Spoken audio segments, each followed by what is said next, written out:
Magandang araw! Ako nga pala si Rian Portuguese, your millennial psychologist at welcome sa All About You, kung saan ito ang safe space mo at pag-uusapan natin ang tungkol sa'yo. Ngayon, basahin natin ang isang nag-send sa atin ng letter. Ayan, sabi niya, na-expose ako sa mga taong may tendency na kunin ang kanilang buhay. Nakaranas rin ako ng iba't ibang pang-abuso. Ngayon, sobrang apektado ako mentally.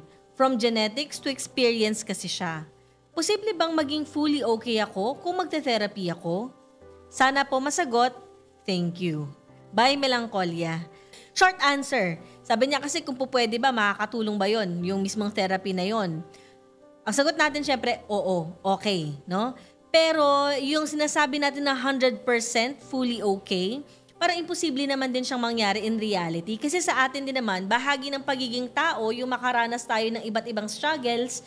So hindi natin masasabi na fully 100% tayo, na para bang wala talaga tayong problema o hindi tayo makakaramdam ng kahit na anong discomfort, di ba? Pero masasabi natin kapag binibigay natin yung best natin at some point, kunwari ngayong araw, hindi man tayo fully sabihin natin na wala talagang totally problem, pero 100% na yan kapag binigay mo yung best mo, di ba? Nasa depende na rin yan kung paano natin tinitignan yung 100% natin. Kumbaga, ang ginagawa ng therapy ay tinutulungan ka para maunawaan kung saan nagagaling yung problema.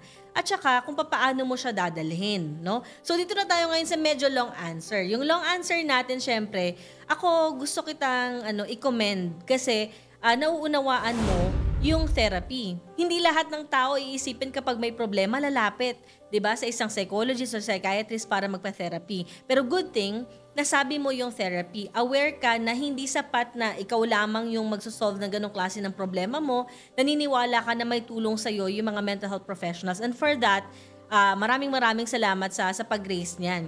So, malaki yung matutulong ng therapy.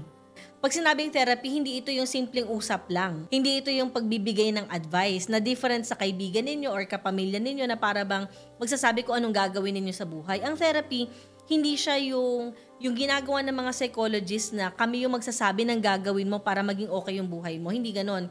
Kailangan mo syempre na sabihin yung mga nararanasan mo or nararamdaman mo. Kumbaga, layer by layer, nakikita natin yung pinag-uugatan ng problema. And then from that, mag-o-offer ng ilan sa mga ways kung paano mo matutulungan yung sarili mo. Kumbaga, ini-empower ka sa therapy. At may iba't ibang approach ito. So, hindi siya pare-parehas sa mga tao. Ngayon, gusto ko lang din i-share, hindi yan syempre enough. Kasi kailangan din magkaroon ng lifestyle changes. Ibig sabihin, kailangan meron kang sapat na tulog or sapat na pahinga, kumakain ka ng tama, nag-eehersisyo ka, naglalakad-lakad ka, nagpapaaraw ka, meron kang social support din, di ba? Or pinipili mo yung mga tao na feeling mo talaga ay makakatulong para sa mental health mo, marunong ka na mag-set ng boundaries, at marami pang iba. Kumbaga dito nauunawaan mo na din kung paano din yung self-care.